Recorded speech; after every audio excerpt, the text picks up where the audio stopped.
Kad bih znao. Kad bih znao jezik lavlji, ili kravlji, ili mravlji.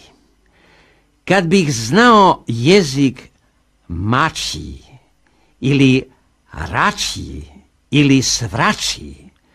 Kad bih znao jezik ćukova, ili vukova, ili smukova, ala bih rikao, cikao, pućpurikao, kukurikao, njištao, vrištao, pištao, šištao, sijukao, pijukao, maukao, arlaukao, ala bih lajao i gugutao, pa makar posle doveka ćutao.